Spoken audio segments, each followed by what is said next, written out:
Magandang pinagpalang araw po muli. Nagbabalik po sa inyo si Pinoy Basurero para po ihayag sa inyo ang ating top 5 na kulimbat sa garage sale. Number 5 po, ito po yung ating Sansui model 1990 receiver. Ito po na nabili po natin sa isang garage sale. Yung may-ari po nabenta na po yung bahay kaya nagdi-dispatch na po sila ng mga gamit. Nabili po natin to sa halagang $15. Ang ano po at ang timbang po nito maabot po ng mga 70 pounds po siguro, napakabigat. Nung tinesting po natin to nag-iilaw naman po siya pero wala pong tunog, kaya nilis po natin to ng as is or for parts. Ayan, kung makikita nyo po, $499 natin inilis at may shipping na $65. Ang nakakagulat po dito nung akin pong inilis ito nung pagpindot ko po ng list the item at sinearch ko po kung bino ko po kung yung listing ko hindi ko na po makita. At ang ano po nakita na lang po natin sold na, kaya ito po sold within ano po ito, within a minute siguro or seconds. Kaya yan po yung PC natin, $15 na convert po natin sa $500. Number 2 po natin, ito naman po yung ating nativity set. Lennox nativity set po ito. Nabili po natin to sa isang garage sale din na ito naman napakamura pong magbenta, kaya lahat po ng ating makukuhang mga pwedeng pagkakitaan kinano po naman, natatandaan ko po halos mapuno po yung ating kotse nito, at sa dami po na nakuha natin may kasama po mga malalaking manika at kung ano-ano pa. Ang binayaran po natin noon $80 po sa lahat. At ito po nung nilis po natin itong nativity set na ito na Lennox, meron pong bumili ng $700. Dahil doon sa comms po na nakita natin ganun pala ang presyuhan. Ito po bago pa po ito nung yung set, kaya talaga pong nakakatuwa. Ang number 3 naman po natin, ito yung ating vlog na isang araw kita $1,000 sa garage. So panoorin nyo po yan at nang malaman nyo ang buong detalye. Ito po kung napanood nyo na mga ano po ito, mga Staedtler na vintage na mga lapis po ito at mga sang ano po siya, box, kaya nabili po na naman natin ito ng $20. Actually $15 lang po kasi tinawaran pa natin, kaya nung chinek po natin namangha po tayo sa presyuhan ng mga lapis na ito. Yung isa po, yung 14 na piraso $65 po natin nilis po, kaya doon pa lang po sa 14 na yun $650 at marami pa pong mga ibang lapis na nakasama, kaya talagang nakakatuwa po. Ito po, naibenta na po natin lahat ng mga yung sinasabi ko pong 14 na Staedtler na monochrome yata ang tanda ko. Actually yung isa po nagtatanong pa sa atin kung mayroon pang natitira, pero naubos na po niya. Naubos na po pa isa. Kaya po yung makikita nyo, ayan, 65 po ang isa, tapos meron bumili ng 3, repeat buyer po yan, isa lang, tapos isa $165, tumawad ng konti, binigay na po natin. Ayan, yung Koh-i-Noor na na 100 po yan, kaya panalo. Number 2 po naman natin, Ito po yung ating Macintosh na talaga naman po, ito po yung ating pinapangarap noon na natupad naman po natin. Ito po ang istorya po nito. Paggising ko po ng umaga at pagbukas ng ating mga mata, nag-Facebook po tayo at pumunta po tayo kagad sa marketplace at bumulaga po sa atin itong Macintosh na MA65 integrated amplifier. Kaya ginawa po natin na minessage po natin kagad yung seller. Ang presyo po niya 2,200 po ang asking nung seller. Ang ginawa po natin, tinawaran po natin ng una 1,500, tapos hanggang sa hindi po kami nagkasundo at ang pumayag po siya sa 1,900. Kaya yan po, pinuntahan po natin yan sa Staten Island pa po. Biyahe po tayo ng mga 1 oras mahigit po dyan para makuha. Nung dumating naman po tayo, maganda dahil may box pa po siya at mabait naman po yung may-ari, kaya binayaran po natin. Ginamit naman po natin yan ng mga mahigit 1 taon. Subalit nagkaroon po ng medyo problema sa ating pinansyal, kaya napag-isipan po natin na ibenta po, maski napakasakit sa loob natin, dahil yan po talagang ultimate na sana na pinapangarap nating audio system. Napakaganda po tumunog niyan at siyempre po yung kanyang itsura at saka yung kanya pong mga ano ba ang tawag dyan, BU meter po niya, napakaganda. At ito naman po yung ating namang number 1 na po. Ayan ang ating pong ang ating Rogue Audio Magnum 88 tube amplifier with ano po yan, pre-amplifier. Ito po, nabili po natin ito sa isang garage sale din. Actually po, hindi ito naka-display doon sa mga binibenta, pero nagtanong po tayo doon sa may seller kung meron po siya mga speaker or stereo na binibenta.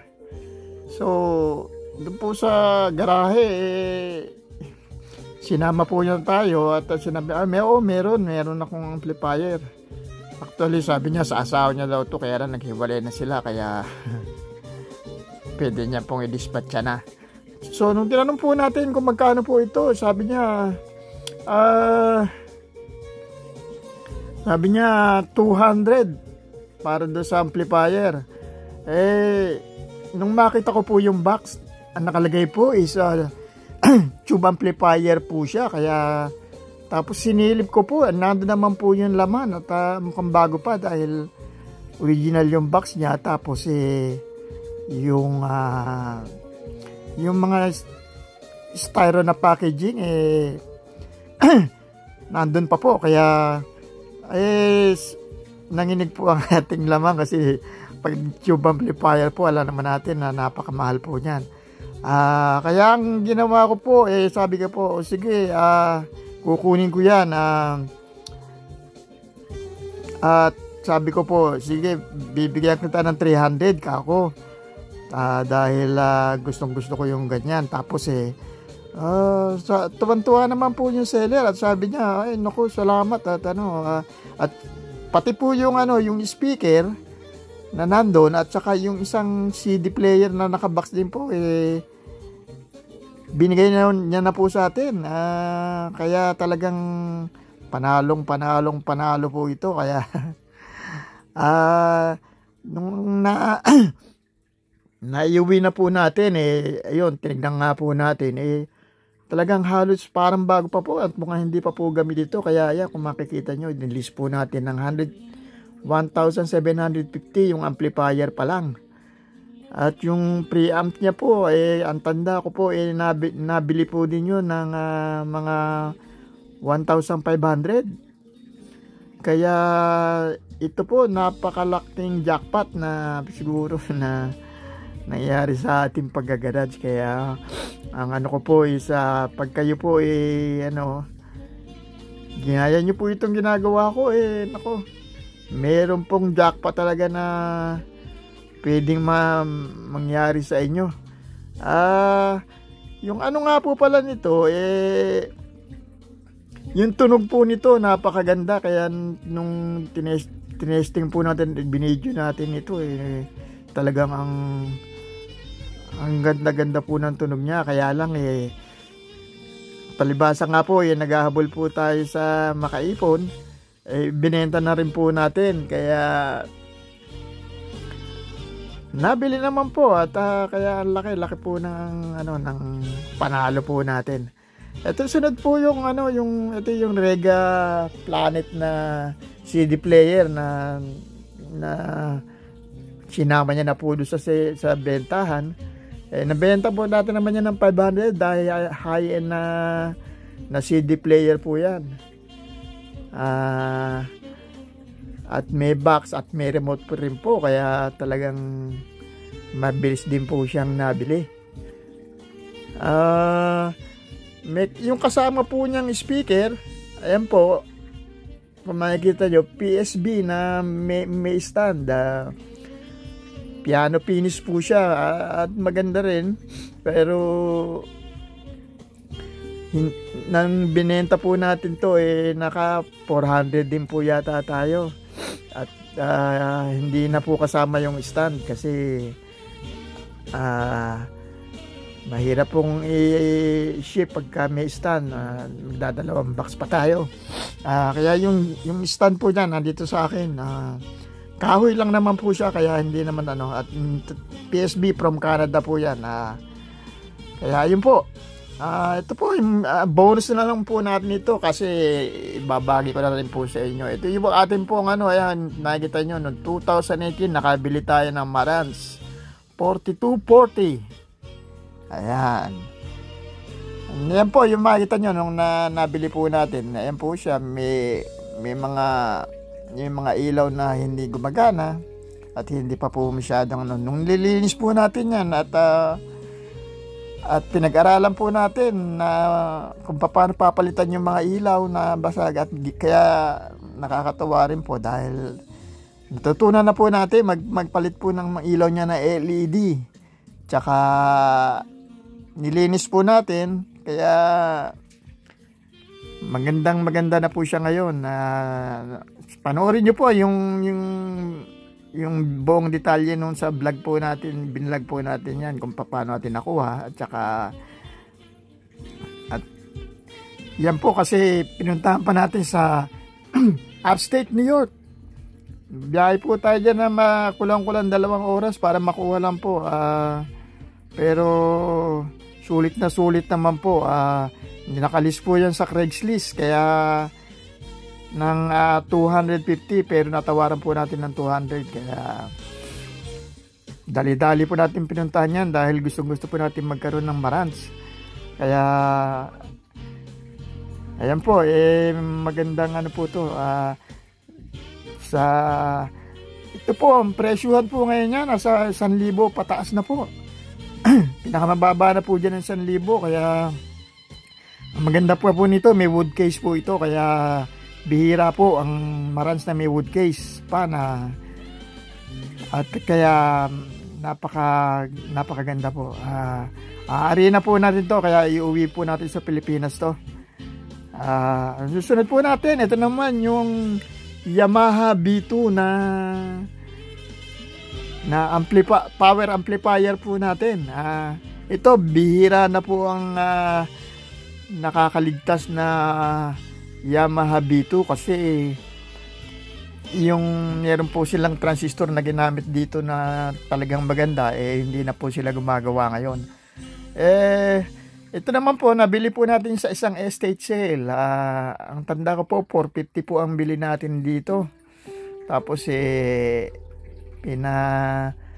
pinaayos po natin, pinapalitan ko yung ilaw ng meter dahil yung isa patay na po, kaya hindi po natin alam yan, kaya pinagawa na lang po natin. Parang bumayad po tayo yata ng mga 100 dyan para doon sa ilaw, pero yan po ang ipinalit natin doon sa Macintosh natin. Kaya kasi kung ikukumpara naman po ang tunugan nito, napakaganda din po tumunog nito. Saka syempre po yung meter niya ang laki din, kaya napakasarap tignan habang nagpapatugtog kayo. So yan po, ariin din po natin yan. At ayan, kung makikita nyo, ayan po yung ano niya, yung preamp niya na binili natin ng 400 naman yata yun. Pero ngayon po 1,000 na rin po ang bentahan sa preamp pa lang. Kaya yan, abang lang po yan para sa susunod. Ito naman po ang ating pinaka mamahal na speaker, Sonus Power Electa Amateur 2. Yan po ang ating ginagamit na speaker ngayon. Ang storya po nito, nakita naman po natin ito sa Facebook. Binebenta po nung seller ng 2,000. Kaya sa kagustuhan po natin magkaroon ng ganito, pumayag po tayo sa presyo niya, kasi nakatanda ko pala parang 2,500 ang gusto niya. So nung sa 2,000 pumayag po tayo. Ang 60 po sa Boston pa po ang Boston, Massachusetts pa po ang seller. Pero pinuntahan po natin, dinrive po yan natin ng bali 6 hours papunta pa lang, at kaya total ng 12 hours sa balikan. Kaya talagang madugo po ang biyahe dahil medyo matraffic. Ayan, kung makikita nyo po, meron po siyang passive radiator sa likod, doon sa kabitan ng speaker. Napakaganda po, kaya talagang minimithi po natin din ito, dahil marami na tayo nakuha mga Sonus Power, pero ito po ang isa sa magandang, parang sa akin pinakamaganda ng bookshelf speaker na ginawa nila. Dahil kung makikita nyo, ayan po yung walnut niya, tapos yung design talagang napakaganda. Tapos po may kasama po itong stand pero hindi siya original stand niya, kaya nung may nakita tayo minsan na stand, binili po natin ng para bumagay po talaga siya ng gusto.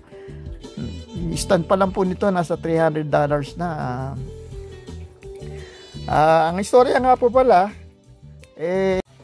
ito po ngayon, ang ginawa po natin, nilist po natin ngayon sa eBay po ito. Ayan, kung makikita nyo, tumataginting po na 5,800 ang asking ko. Ang dami po, napakaraming views. Saka tingin nyo, watcher natin, 144 po. Kasi talagang namamangha sila, kailan talagang, ito po kasi yung presyo niya hindi pambenta. Hindi ko naman po talaga gustong ibenta to, pero kung sakali po at merong magtatangkang bumili, tingnan po natin kung ibibigay po natin, kasi talagang napakaganda po ng tunog nito. Kaya ito, gustong gusto rin po nating iuwi sa Pilipinas ito, kaya ganyan po ang presyo. Mataas po siya, pero marami pa rin po ang talagang naghahangad na magkaroon yan. Dahil kung bookshelf po ang pag-uusapan, ito ang isa po sa pinakamagandang nadinig ko na tunog ng speaker. Kaya ayan po, maraming salamat, at sana po manood po kayong palagi.